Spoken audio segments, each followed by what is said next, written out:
All right, good afternoon, everybody. Welcome to Seniors Uncensored. This is our 10th episode, and today we are privileged to have Tay Spike and Jeremy Reeves. And you know Sharita over there, Sharita Slayton from the Legacy Collaborative, and me, Dr. Cat from Dynamic Solutions. We actually the three musketeers. We missing one. Miss Graves, we're sorry you couldn't make it here today, but this episode is for you. We Hey, even Miss got a cheer Grace. for you right there. But today's episode is really to focus on intergenerational programming. We met these two gentlemen, Sharita and I, because we're participating in a John Hopkins program called Ward Affinity.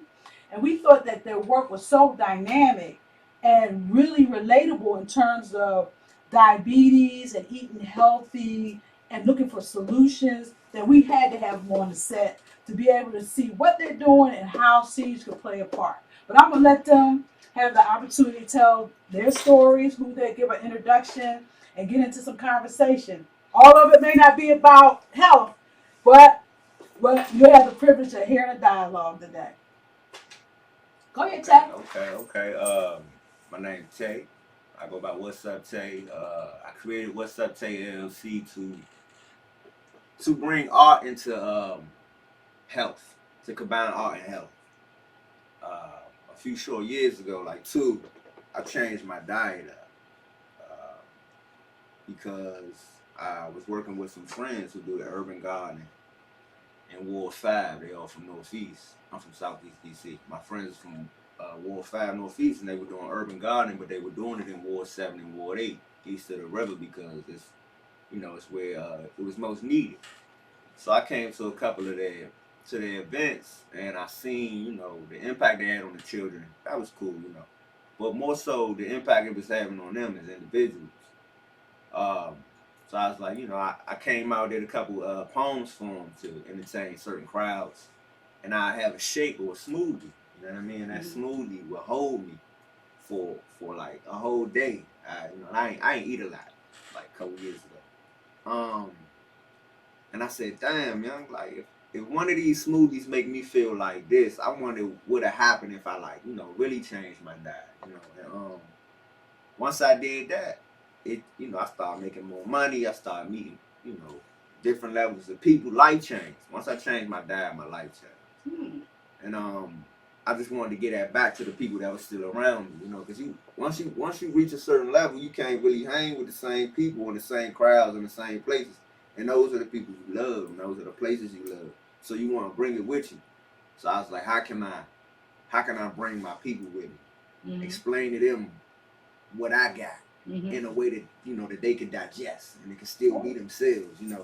So my uncle got diabetes. He had diabetes since he was 16 years old. We like less than 15, 12 years apart. So I grew up with him, like, and he my grandmother passed. Since my grandmother passed, he hit the bottom real heavy, and it was just killing his body. It's like, nigga, I mean, my guy, you got diabetes. You know what I'm saying? You can't do what you used to doing. And once I got into like the diet change, I said, man, I'm gonna find something for you, man. And my man put me on the okra. And was like, okra is good for people with diabetes. Mm-hmm. Mm-hmm. And I was like, all right, say less. So we went to the grocery store. We tried to get some okra. They didn't have. We was on the whole road. And they ain't have no okra. And we just thought that was crazy because we went out our way to go to the grocery store to get okra. Mm-hmm. And like, we don't, you know what I mean? We don't go do shit like this. So we went and did it. They didn't have okra. And then it just like he lost his hope with it. He was like, I Oh. don't need no hope. I don't need that. I'm like, man, damn, I felt so bad. I put it in a poem. And I ended up performing that poem at the Y. I ended up performing that poem at NPR. I ended up performing that poem at a couple different places, meeting these different type of people. And they would always want me to come out and perform this specific poem. Um, the poem, we shot a video for the poem. The video went viral, ended up, going like 400, 500,000 people views, something like that. Wow. And what ended up happening was they said that we touched a demographic that was untouchable, which was black males between the ages of 25 and 50 years old. They said you can't It's like you can't touch that demographic. They don't tap into stuff online. You can't get data from that demographic.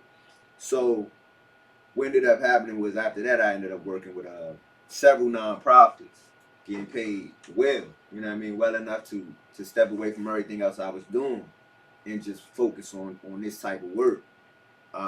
What led us to John Hopkins and Sibley was exactly that. You know, they somebody reached out to me and said you should try and join this World Infinity program with your with your poetry and with the art you're doing. Mm-hmm. So I called somebody who I knew I could count on.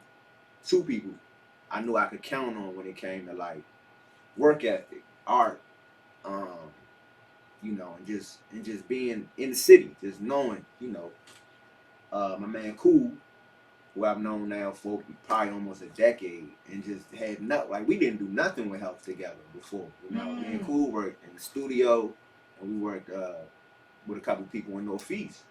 And then I called my man Jim Jones, who is very active in the city right now, and getting everybody, physically working out. He's been getting busy for I know what you're talking about. for some time now, and he was supposed to come in, but Jones said so. Like he actually taking his performance pop-ups, his workouts in the middle of like Jones pull up in the trenches.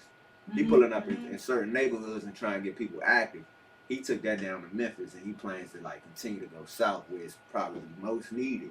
Right. So we had to like let him go because of well, the obesity rates down there are quite higher than the city, even though we're not far behind. yeah.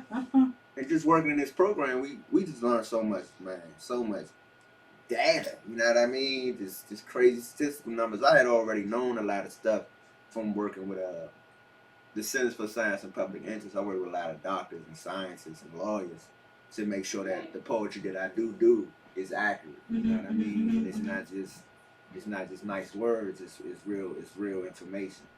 What we plan to do moving forward, me and Cool, is create a documentary that will be palatable and easy to digest health information. You can actively see, people like yourself who say this is what my diet has been for X amount of years and this is what I'm going through.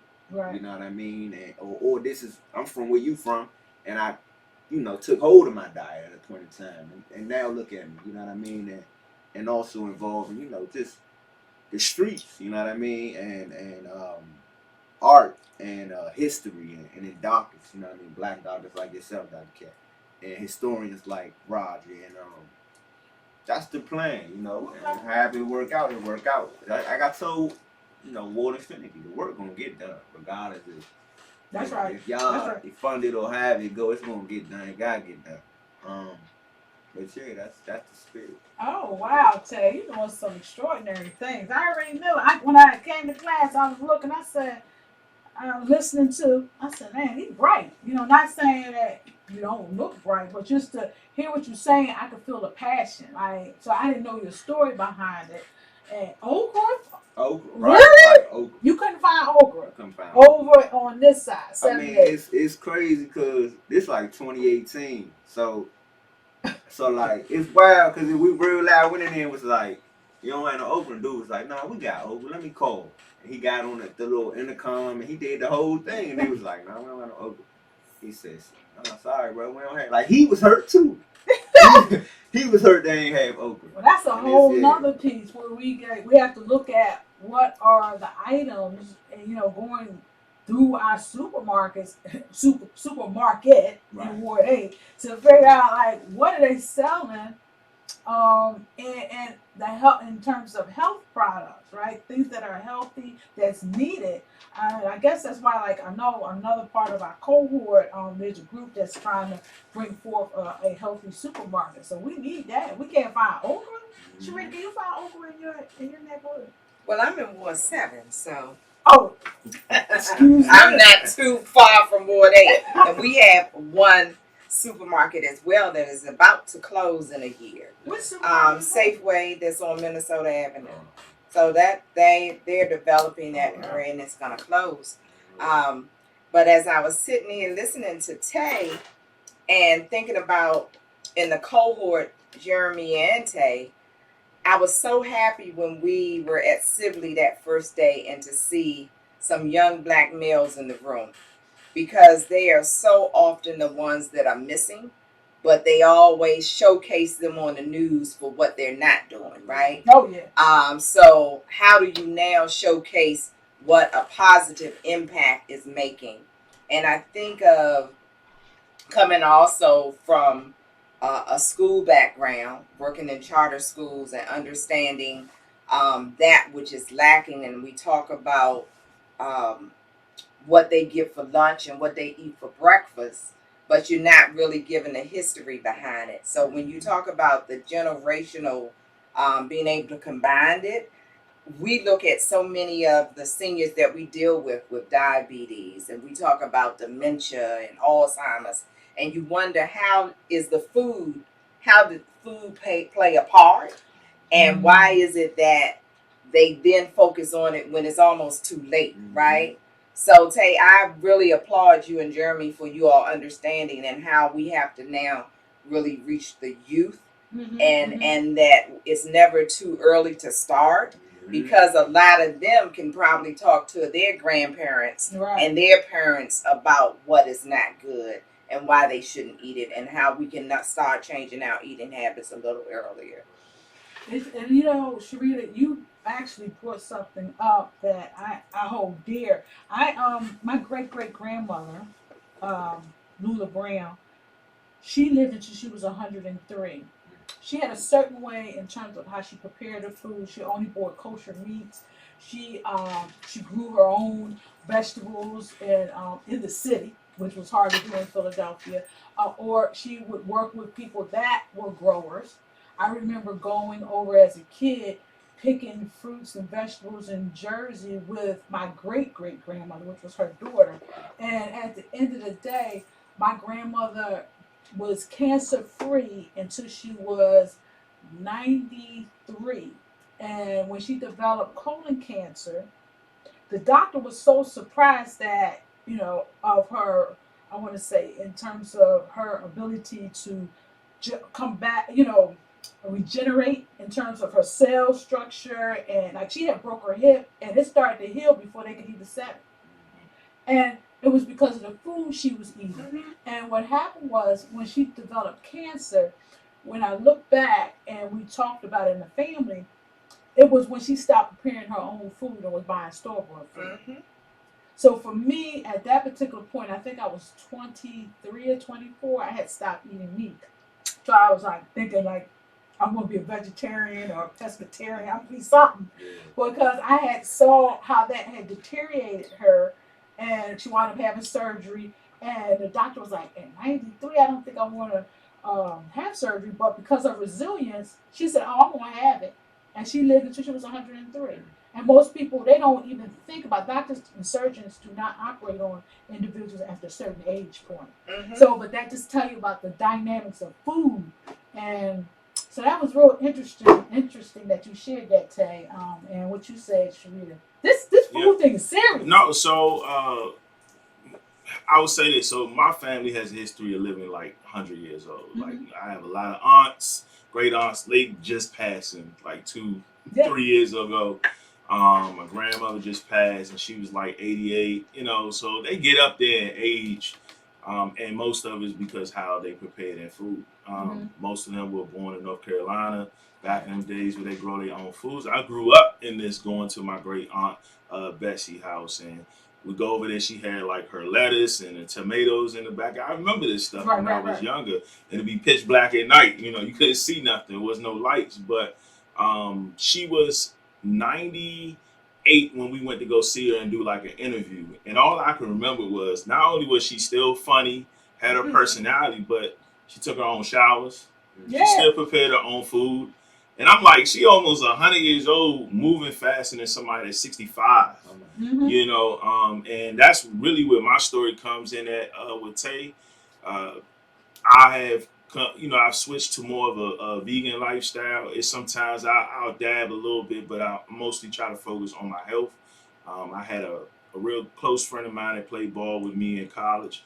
He passed when he was younger, and it kind of shook me up. you know, because he wasn't a real big guy, but no telling how his diet was, because he died suddenly. Like, it was like a heart attack or something, just driving his car, and something he just didn't feel right, stopped at a gas station, passed out, never woke back up, went in a coma. So I really looked at, you know, health, and even like when we talk about back in the day, my biggest thing is like athletics and sports. We're told to eat all this protein and all this stuff, and eat all this meat and all this crazy stuff, and you eat those diets. I'm talking about we eating 4,000 to 5,000 calories a day, because we are burning off 3,000 to 4,000 calories from working out and doing that stuff and training. And when it comes down to it, it's like you have a poor diet and don't know it. You know, and but they're, you know, that's what's there, and that's what you're told to eat, because you're like, you know, eat your greens and stuff like that, but make sure you get some chicken or steak and stuff, because that's what's going to energize you. And honestly, after all the research I went through, it is just ultimately false. It's a lie. You know, they're the middleman. The byproduct, you know, of it all is most of those things that we eat grass. They graze. So we're eating the byproduct of what they have. So the nutrients that we're actually eating outside of the meat is actually what they fed on, not so much the meat that we're eating. Right. And when you talk about football, like you hear as they call him, the GOAT right now, Brady don't eat meat. Right. You know, and you wonder why his longevity, and you talk about his diet in football, and he tells in his mindset and his ability to be able to focus, and it's based on his diet, and he shares that. So it's just, you still think about the miseducation of the man, right? Oh my God. And how we have really been miseducated, and we continue to live our lives based on what maybe our grandparents or parents told us, and we're the sum total of our experiences, right? And so when we look at that, now how do we have this paradigm shift?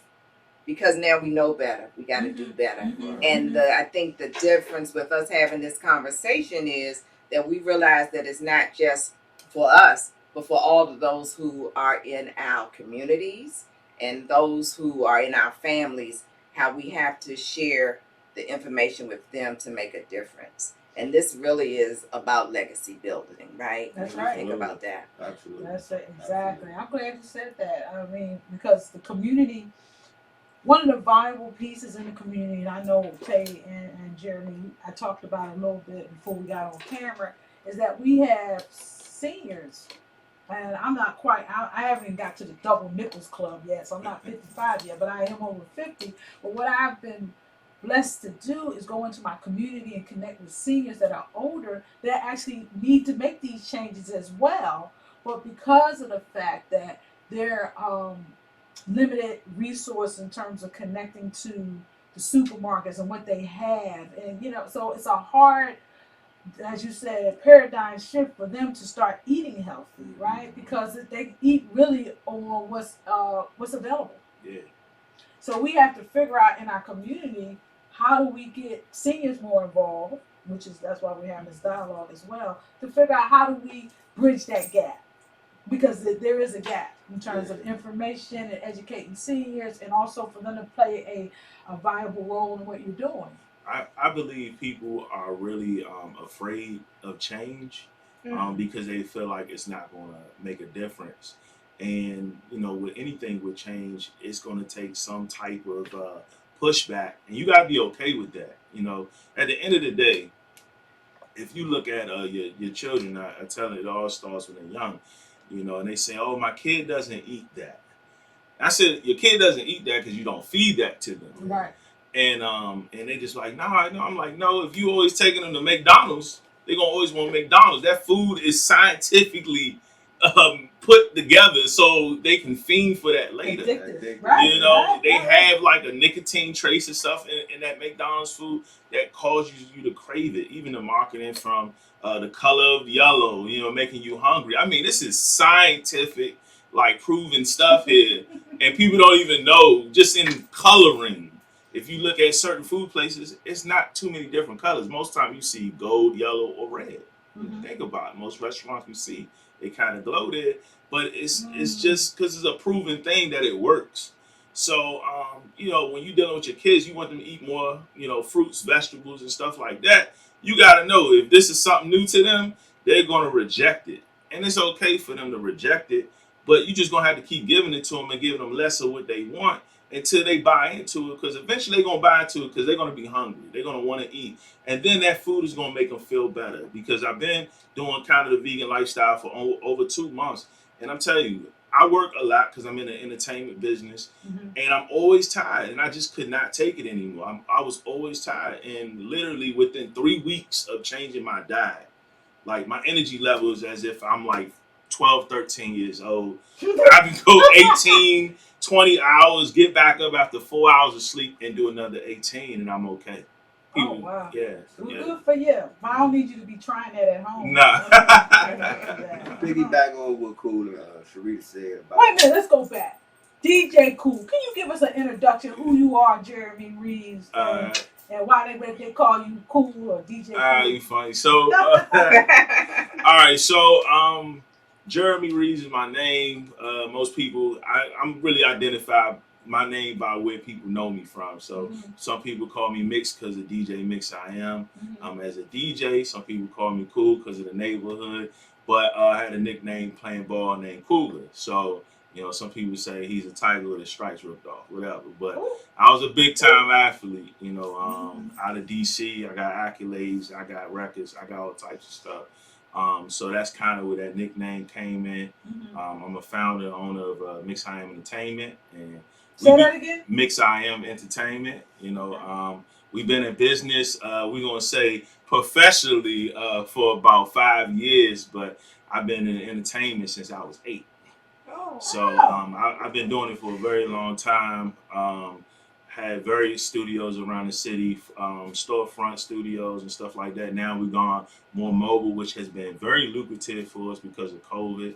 I didn't lack anything, during COVID at all, because of just the always shifting into what's going on to now. So we've been doing that, and the reason why we got, me and Tate met, like you said, I've known him for almost 10 years.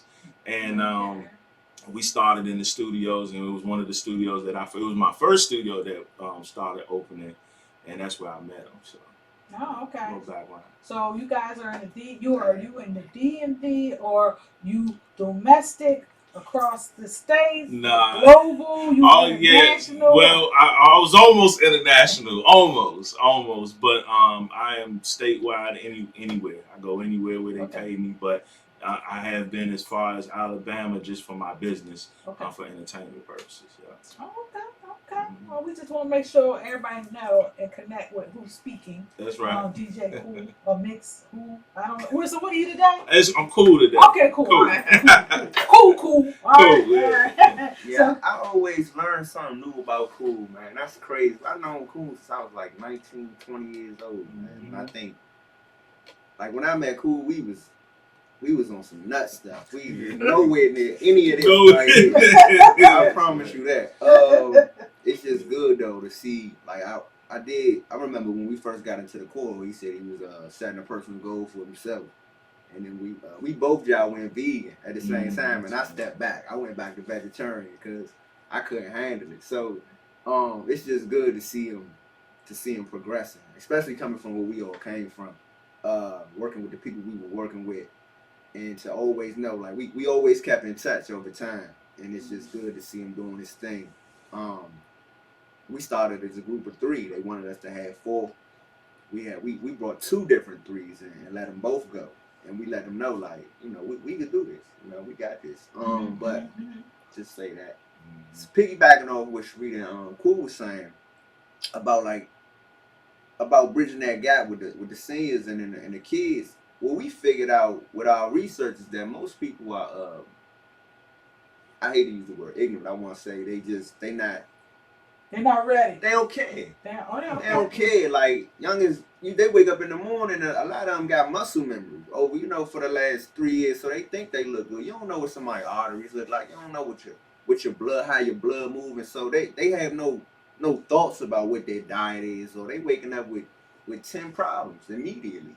You know what I mean? 10 problems immediately. We You talk about like personal problems. personal Like, problems. we ain't on no food, my clothes ain't clean, I ain't got no way to go to You know school, what I'm saying? and damn, the electric just went off. Yeah, that kind of problem. And the steak them easy to make. Yeah. You know, so it's I think shock value was one of the probably the best things I learned with doing this core.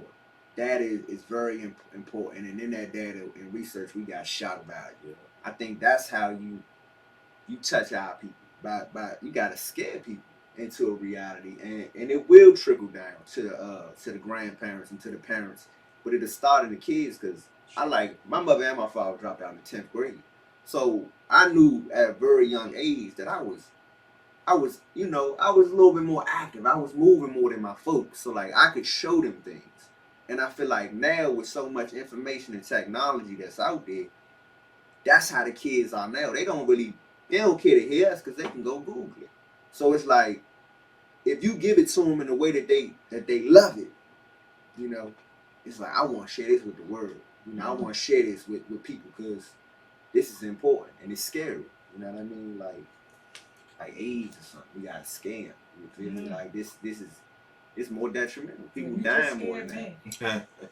Yeah. We did But so I think when you're talking about scaring, and we're in this COVID pandemic, and we know how it hit blacks, African American people of color more than any other race, you have to wonder, is it their immune system, their diets that it really affected? So I think this is great timing in when you look at that, and to talk about your diet and just our immune systems and how we're able to live healthier. And how is it that you can now kind of like when you look at the data and you're talking about shock value, right? So who would have thought that we would have lost over 1 million people, you know? And then look at how many are African American or yeah. And because when they first started, so when you were talking about the generational gap, when COVID was first announced, it was that it was hitting the older generation, right? And so you wonder, why did they initially say it was hitting the older generation? And is that from the pre-existing diseases that they had? So with you all focusing on diabetes, I think it will be a lot that can be shared and explored through diet and understanding what it is that really feeds us. So we've always heard the saying, you are what you eat, right? And this really kind of zooms in on that and really make you see, damn, they were really that was true. Yeah. Right. And talking about, just illnesses, we talked about Dr. Cat cancer. One of our biggest things is sugar that we're talking about. And one thing they say that spreads cancer or breeds cancer is sugar. So for the biggest thing, they say in dialysis, that's pretty much what they're doing. They're taking all, the good and the bad out, and they just put, replenishing it with the good. And truthfully, my father told me when we were younger, he was like, God put everything on this earth to heal yourself. Your body is this magnificent organism that can heal itself. I mean, when we were younger, you scrape your knee, you didn't even have to put nothing on it, and it fixed itself. And the reason why when they say it's older, you get older, it doesn't do it that much because our nutrition isn't good. That's right. And that's what it comes down to, because when you have something like cancer come in, we're not eating enough nutrients to create the positive things that can fight off those things. And that's why dialysis and all that is because we don't have what we need in our body to fight it off. And that's what the nutrients is doing. And so if you put that stuff in and you constantly changing your body, changing your diet, your body can actually fight those diseases. And, we talk about the documentary, how powerful these documentaries are. You learn that if you just do that, it can just wipe out everything. All these diseases we're talking about, all this cancer we're talking about, breast cancer, all this stuff is preventable. It's so and they all say it comes from diet. So just to bring it on home, I want you to go home and check out the stats in Africa with cancer. They're very low, huh? Very low. It's super low. Yeah.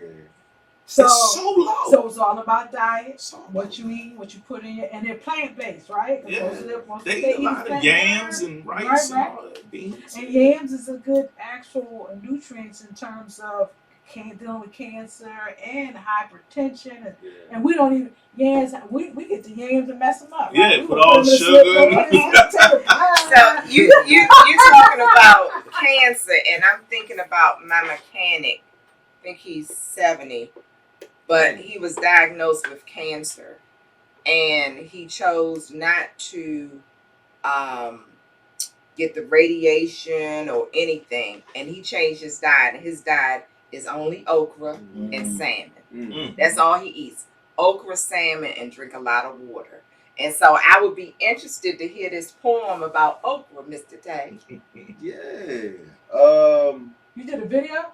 You said based It's a on video. it. It's a video. Yeah, it's a video I did, and I can say the poem too. Okay, go ahead. Okay. Yeah. The poem. I just want to say this real quick. Go ahead. Go ahead. In our data too, they said the CDC said 80% of chronic illness can be prevented if obesity was addressed, because that's where I guess that's where it all stems and stops for most people.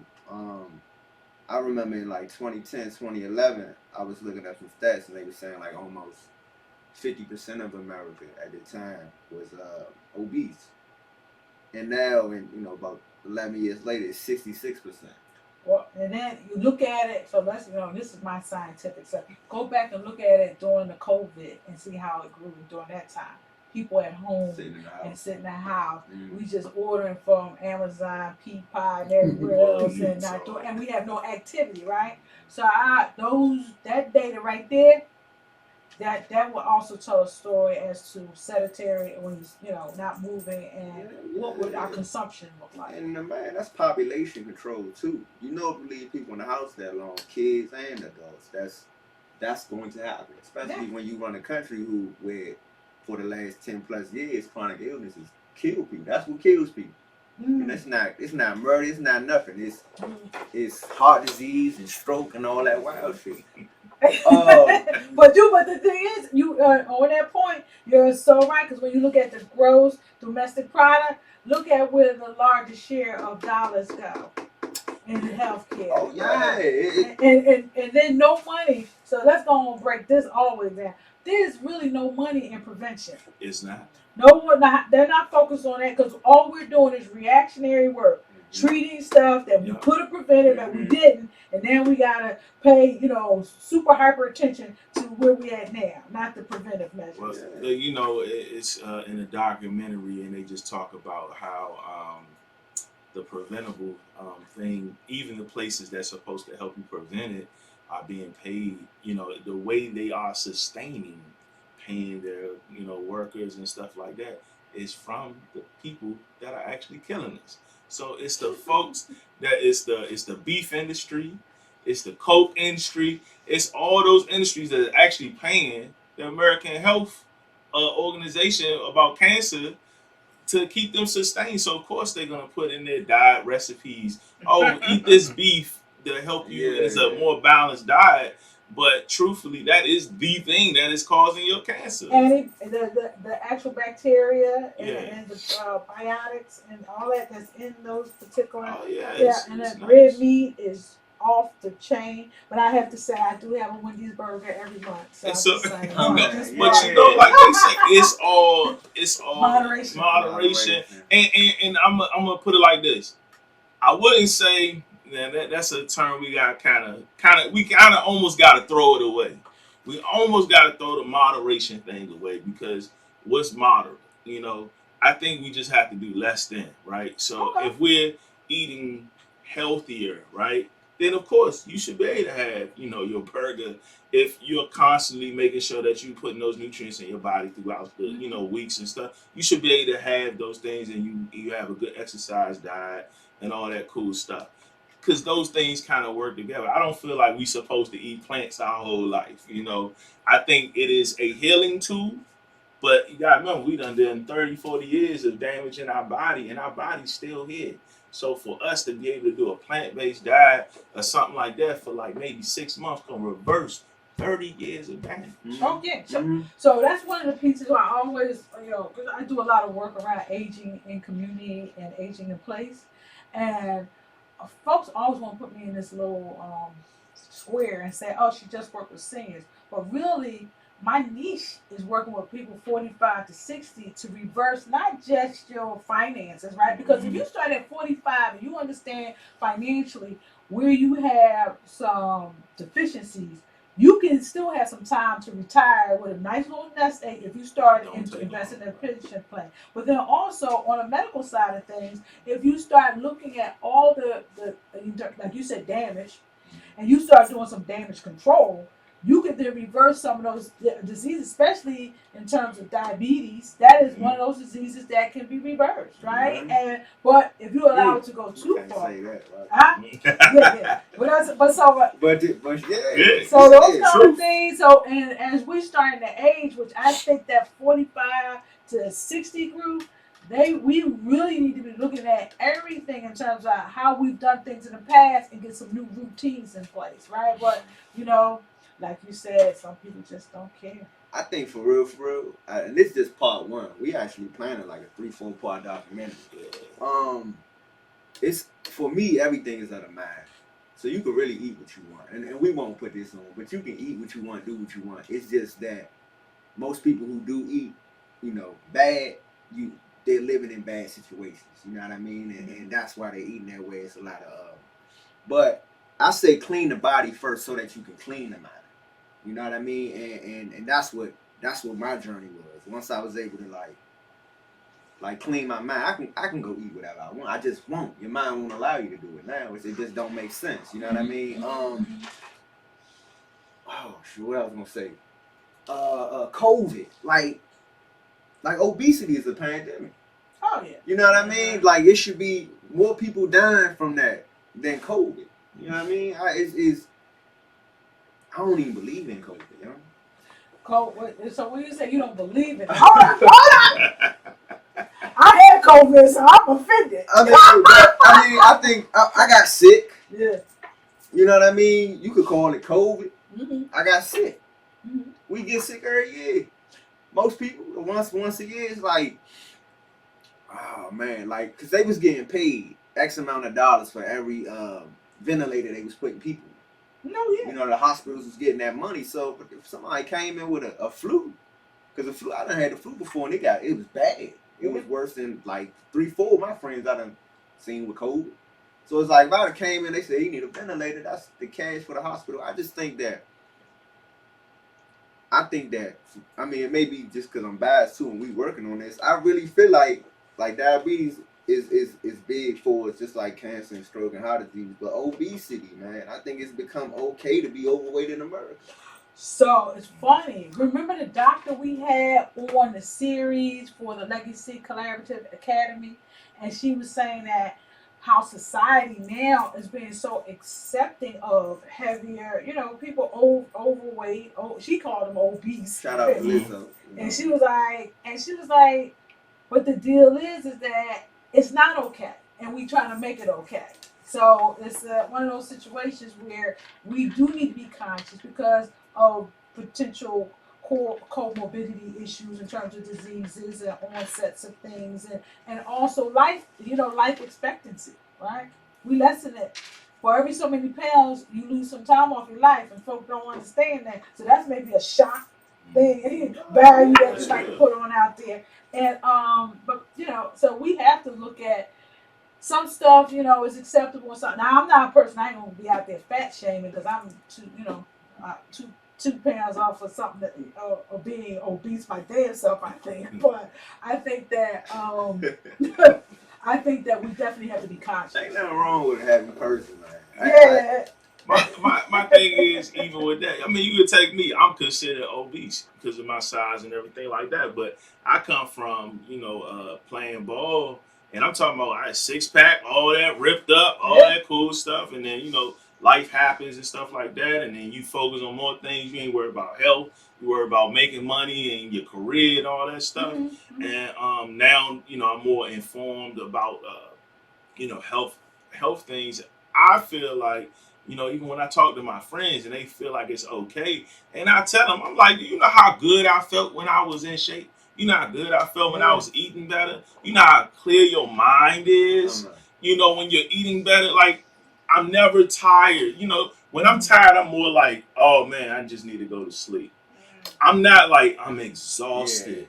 I can't do tomorrow. At this point, and that's what's going on. And people think just because they like, oh, I'm a little heavy, I'm like, Slim, you gonna pay for that. Yeah. Trust me. I'm like, lose some weight. Yeah, your joints and all that. Because I played ball. I actually played semi-pro ball, basketball, and I played basketball and I played softball. And then I came down here to DC and was playing some flag football. DC Divas. We played against them a lot. They were a tackle team though. Yeah. But when I got here, and now where I'm at, 20 years later, almost 20.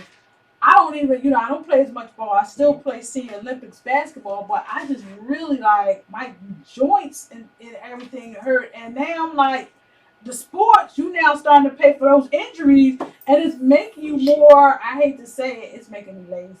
Because I'm like, I was watching. What's his name? Dennis from Pittsburgh Steelers. I watched him get up out of the chair one day he was commentating. I said, "That's how I feel." He was like, he couldn't hardly get up. And some days I have to wait for people to leave and then I'll get up. But what I'm noticing now that I'm not as active, I'm starting to put on a little bit more weight, and I'm just my muscles. You talk about atrophy, and the reverse cycles of your muscles. Right. All that is happening. I said, "Damn, I am 50." Shit. So just understand that, About 30. So stuff like that. So, but I get it. But now I have to go back to looking at my foods and trying to make sense of it all, and encouraging that to like the people who live in the household. So I have a cousin here, my daughter's here, my youngest daughter, and she don't eat nothing healthy. I have to ask her where her vegetables at. She's one of those kids you talked about early on and when we first met you. Eat Cheetos in the morning. All day. Her metabolism was like this. She weighs zero. They say my metabolism fast. I'm good. That's what adults tell you growing up. That's what they tell us. Yeah. You got fast metabolism. So now you in your head, my metabolism fast. I can eat whatever. Eating hot Cheetos in the morning and she's like, well, I'm drinking water. I'm like, anyway, you're 17. I guess I can't tell you that. So, but so this is an effort for the whole community, and we have to really be focused, and we have to be serious because when we looking at the data, and I know Sharita, you probably had something to add to this. Just looking at the data in terms of life expectancy from Ward 7 and 8 to Ward 1, 20-year difference. 20-year gap. So we already know in Ward 7 and 8 that we may not see 85. Mm-hmm. We have to figure out why that is, and then be focused on the nutritional part, maybe the economics of it all, or whatever that's causing us to have term access to stuff is really the answer. But really put some solutions in place so that we can gain some more years on our lives. Yeah, it ain't death. It ain't murder like the news will tell you. It's definitely not that. I mean, we not trying to boil the ocean. So we focus on, trying to just get people to drink more water. And it's like putting down the soda, putting down the orange juice, putting down apple juice. Anything you think healthy is not. Just drink water. And that's what the name of the documentary would be, is drinking water. The DC Health Jump. And like learning about Coca-Cola with 80 grams of sugar in it.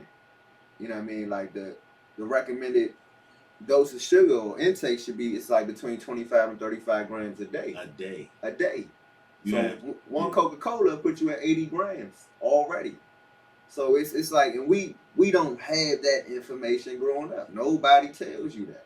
I just think about Coca-Cola in its entirety. Like, I was watching a documentary years ago I watched two. One when they were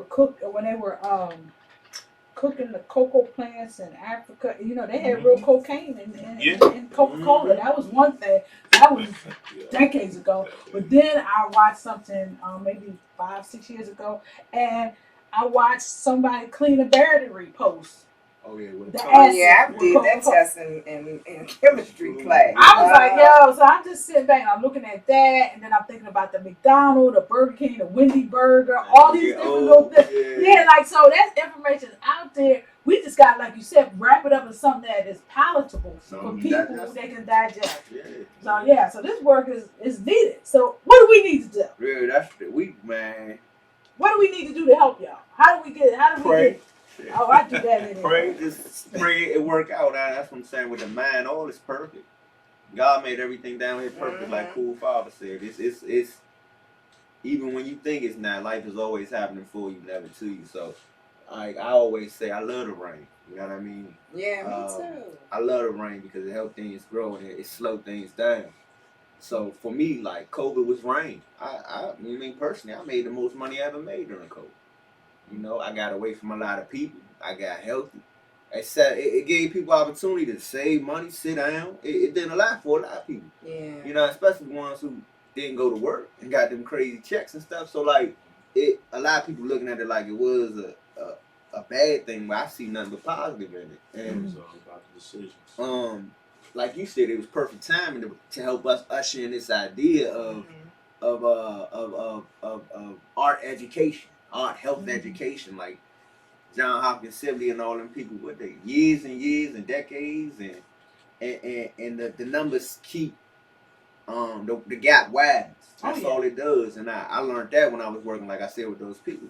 They say the more information is out there, but we don't know why no one is with black people specifically is catching it. It's like it's nobody. We can't get it the way y'all giving it. You know what I mean? So I was listening to you all, and it's almost like, how do you put this in a game, right? Because the kids now, we talk about they not getting exercise and they sitting in front of the Xbox or whatever, right? So how do you almost put this into a game, something that's gonna give them the shock value? So instead of you shooting a man down, it's almost like you showing cubes of sugar and how that's killing you. Yeah, when we right. did our prototypes, we actually, this is what I was going to reach out to you about. We came up with this idea. This was a mobile app / a video game console. Idea. It was one of our 4 different, ideations, concepts, or whatever. And a lot of things we came up with, we just throw them in our pockets. And once we got the funding, right. So we might not even want this part because people was quick to start. Yeah, I know that's our intellectual property. IP. For sure though, like, I don't know if y'all ever seen somebody play Grand Theft Auto. You know what I mean? So how impactful that game was on our lives coming up, and then on the youngins too. It's like they've got that game to the point where now you can have whole drug rings. Oh yeah, I saw. You can play with your friends online, and y'all can run a whole drug ring together and go shoot other people from other gangs and drug rings. And it's like I stopped playing with Grove Street, San Andreas, but even in that, CJ, the character, you was able to lift weights. You was able to go in there and lift weights, and you will watch him get strong. And you can go drink a beer and you'll get drunk, or smoke some weed and he'll be high. Like, so it's like, I'm sure they could, if they, like you said, there's no money in preventive medicine. So they could definitely come up with this. What was the name of our joint? We called it the Sugars. The Sugars. The Sugars, and you get this character, and you type in your vitals.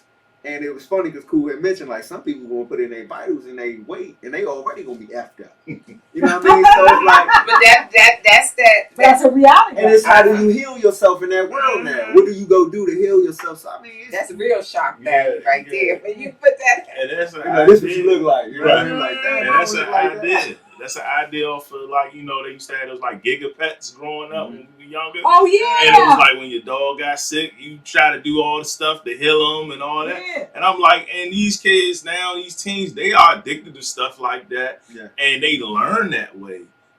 Just like you talking about these documents, they learn this way. This is how they learning. They not reading a book all day long. They're visual. And that's where the world is going to. You can, the baby could come out, and I'm gonna say him. The baby could come out with a song and just put his cover art on there, and he'll get 1 million views, right, in a couple of hours. But he could put a visual out, and he'll get 10 to 40 million views from the same song, but just the visual of it, the video. So it just lets you know that most people are visually educated now. So I'm gonna and I want to say that the system will have you think that we're that way because we're lazy and we don't want to pick up a book, but we have no time. And that's the problem, right? We don't have any time because we're either running from one hustle to the next hustle, to the job, to the school, my kids, my this, my that. So virtually is how we get our information. And be honest, if you look at the data that shows how long we even look at a video, because if it go over 12 minutes, I think it is, we tune out. Because you need to be impactful in 7 minutes. Right. Or we on to our next thing. That's right? Us, yeah. And it's not like we really can slow down because the social economics of it all, we trying to keep pace with the dollar, right? So, and I'm not letting people off the hook that don't read and they got time to read. But the vast majority of folks they don't have the time. That's why apps, videos, and things like that in terms of technology advancements are good, but it also not good because it takes away from the continuity of education that we learn intellectually from books. So that's some real stuff though. We don't have no time. That's another thing with fast food. That's why they call it fast food, because we always want, black folks are always on the go. We don't have no time to rest, and if we sit too long, somebody gonna call us lazy. What do you mean? I was watching Colin Kaepernick's movie, his documentary, which was excellent, and it was a scene in there where he's playing basketball and he has a headache. The coach asks, really has his cornrows are too tight, but the coach asks him, what's going on with him? He said, I have a headache. He said, well, go run. He was like, you want me to run while I got a headache and don't feel good? And he was like, yeah, go run because you'll learn how to get endurance or something like that, persevere. Really? Because that's what because we just on that cyclical cycle, right? So we gotta start really doing COVID, like, taking some lessons and saying time out for what's important. And I'm gonna let other stuff gonna catch up. And if I can't do it, oh well. Well, you say other stuff gonna catch up, but that's what got us here, right?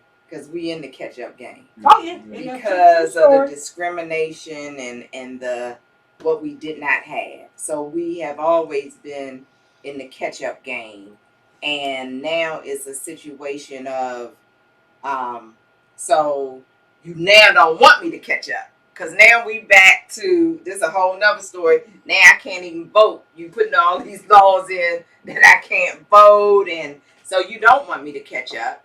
You look at us as a machine, going back to Kaepernick. And it's almost like the slave game, that our bodies, when you talk about playing football and you go to the combine, and it's like, okay, that's a strong black strapping man, and so he can do this and he can do that. Yep, and so we still back to our education. So when you talk about time, is what we choose to do with it. That's right. So when Tay is saying that during this time of COVID, how he was able to make the most money, he made a decision to focus on his game and to see where I can advance, focus on my health.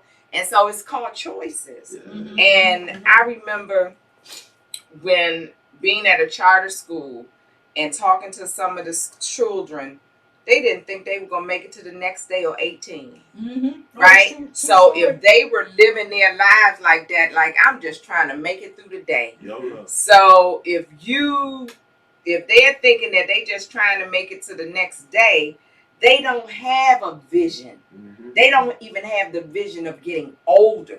They don't have a vision of going to college. They don't have a vision of starting their own business because they just trying to make it through the day. Yeah. Here today, right? Here today. That's all I got. We're the hardest working people in the world. Yeah. Always have it.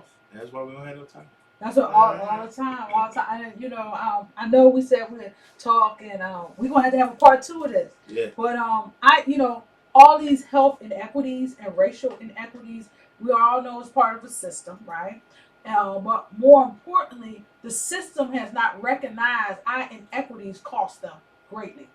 Right. The more money in terms of that they restrict or don't put into our communities to make sure the whole picture grows in terms, even like health, even with like food. You don't make sure that we have the proper food in our community. Okra, right? We should have that, right? If we don't have those kind of things that help us to yield ourselves into a healthy lifestyle, what happens is we become a burden on the healthcare system, which costs them even more.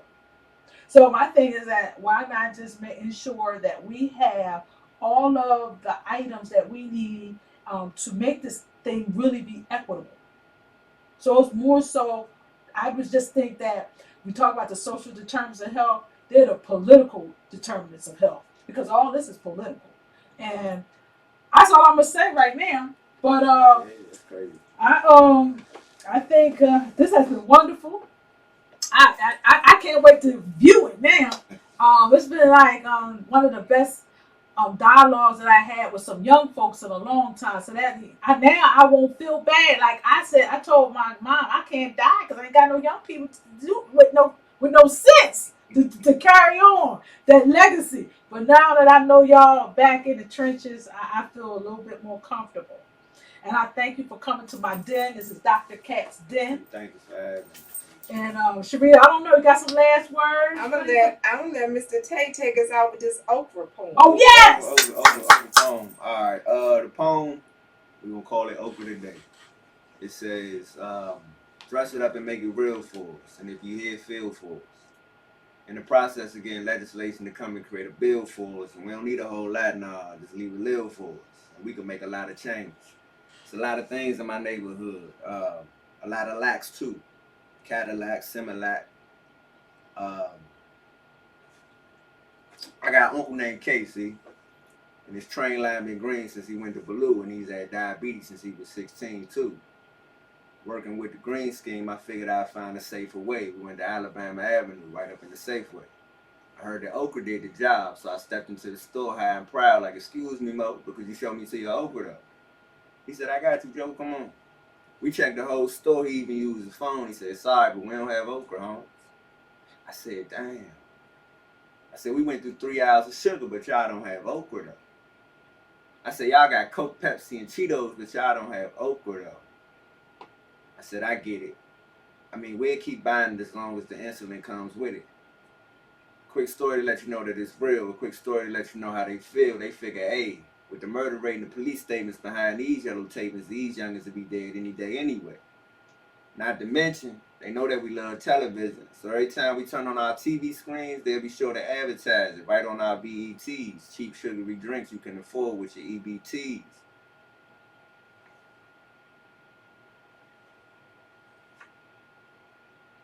I'm gonna stop right there. That's the gist of it. That's okra though. And Oh wow. it's important to drink more water and put the sodas down for sure. I got another line I say in another poem, and it says, your government regulates tobacco because of its alleged death tolls. With the underlying conditions with COVID, with the underlying conditions, lynchings and COVID, I think the least we could do is stop smoking these sodas. If I batch that all up. We're basically comparing a soda to a cigarette. And I think we coming into that time now. Like, I think if we are able to do it in the way we want to, without too many restraints, we can definitely show the youth, which will trickle down into the family, how detrimental sugar in liquid form is to our people specifically. And that's what wassuptay.com. WASSUPTE.com. You can follow us and everything we got going on right there. Wow, Tay, that was deep. Well, I gotta give a shout out to Philly because we actually on that liquid crack. We decided in Philadelphia, Pennsylvania, we got a soda tax. Yeah, that's So people when you go in there think you buying a dollar soda, it ain't a dollar soda no more, and it's not just 6%. Was it 6% tax? I think it's now like 25% tax, whatever. So it hit you hard in your pocketbook. But somebody gonna make a way, cause like you said, you got the EBT cards. It ain't my money. I'm not. It's pretend. But thank you, Tay, and thank you, Jeremy and Sharita. Give us some last words of inspiration on our way out of here. Well, I would just say that, as you can hear today, that with Legacy Collaborative, Dynamic Solution, and Wassup Tay, that we can come together and collaborate to make a positive difference for all of our generations. So it starts with our youth, but our youth can teach our teens, and our teens can teach our elders, and our elders can give us wisdom. So as we continue in this community to make strides and affect the disparities on health of our Black and brown people, we continue to stay positive, stay healthy, and peace and love. Peace.